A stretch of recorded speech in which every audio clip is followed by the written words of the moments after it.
અમારી હકીકત એવું છે કે 14 તારીખે મારી બેબી ગાયબ થઈ, પછી 5મે દિવસ એવું જાણવા મળ્યું કે છોકરી મુસલમાન છોકરો પકડીને લઈ ગયો છે.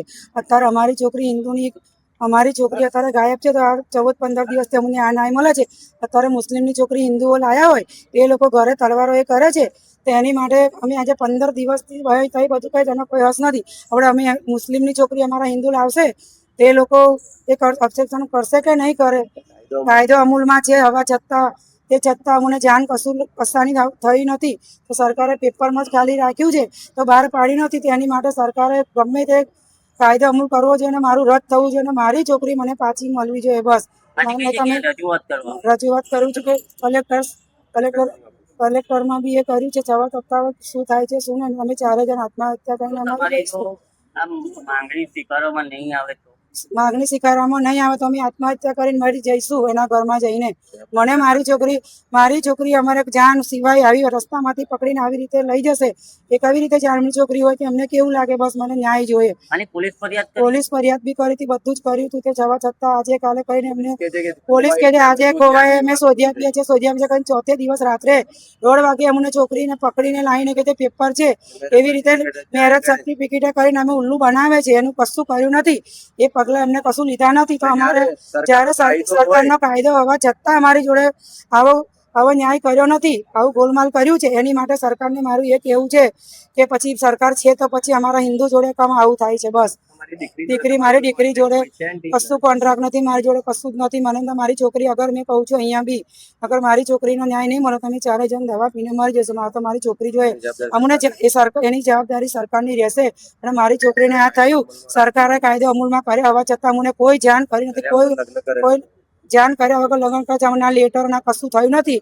એની માટે મેં કોઈ બી પગલું ભરી છે, સરકારની જવાબદારી રહેશે. આ મારું કેવું છે. મારે ન્યાય જોઈએ, મારી છોકરી જોઈએ. સુમિત્રા. ત્યારે અમે કલેક્ટરશ્રીને આવેદનપત્ર આપવા આવ્યા હતા. જે ગુજરાત વિધાનસભા દ્વારા લગ્ન નોંધણી થાય એ 2026 ફેબ્રુઆરીના રોજ આ કાયદો લાગુ કરવામાં આવ્યો હતો કે ભાઈ માતા પિતાને જાણ કરવામાં ચોક્કસ આવશે. પરંતુ અત્યાર સુધી કોઈ જ કાયદો એવું નથી બતાવતો કે કોઈ જાણ નથી કરવામાં આવતી માતા પિતાને કે ભાઈ તમારી દીકરી આજે લગ્ન કરવા જઈ રહી છે. અને અત્યારે મારી પાસે મા બાપ દીકરીના ઊભા છે, જેના જે 10 થી 15 દિવસ થયા છે દીકરીને ગયે, પણ અત્યાર સુધી મા બાપ એવું કહે છે અમને ખબર પણ નથી, અમને જાણ પણ કરવામાં નથી આવી, કશું જ નહીં. અને અમારી છોકરી ગઈ છે. તો કહેવાનો મતલબ એ છે કે આજે આ કાયદો લાગુ થવા છતાં બી જો ગુજરાત સરકાર આ કાયદાને ધ્યાનમાં લઈને કંઈ આગળ કાર્યવાહી નહીં કરે તો શું આ કોરા કાગળ ઉપર જ રહેશે આ લખાણ? તો અમારી એક જ માંગ છે કે કાયદાને અનુસરણ અત્યારે નહીં તો 10 થી 15 લગ્ન થઈ ગયા છે. તો અમારી એ માંગ એક જ છે કે આ કાયદાને અનુસંધાન રાખી અને મા બાપને જાણ કરવામાં આવે. બીજી વાત કે આજે જે કંઈક સાક્ષીઓ આવે છે એ અધિકારી એવું કહે છે કે અમારે તો 2 સાક્ષીઓથી મતલબ. તો સાક્ષીઓ આવે એટલે શું લગ્ન નોંધણી થઈ જાય એવું જરૂરી છે? અત્યારે આ 2 સાક્ષી વિધર્મી જ છે, તો આ મા બાપને કેવી રીતે ખબર પડે કે અમારું કોણ ગયું ને કોણ નહીં? એમને બધી જ રીતે આજે 10 દિવસથી તપાસ કરી પણ કોઈ કાર્યવાહી થતી નથી. સ્પેશિયલ મેરેજ એક્ટમાં આપણે ગુજરાત સરકાર દ્વારા સુધારા થયા છે. હવે એ સુધારાની હેઠળ એના અંતર્ગત જ અમે માંગણી કરીએ છીએ કે મા બાપને આવા જે સ્પેશિયલ મેરેજ એક્ટના આપણે રજીસ્ટર થાય તો અમને મા બાપને જાણ કરવામાં આવે.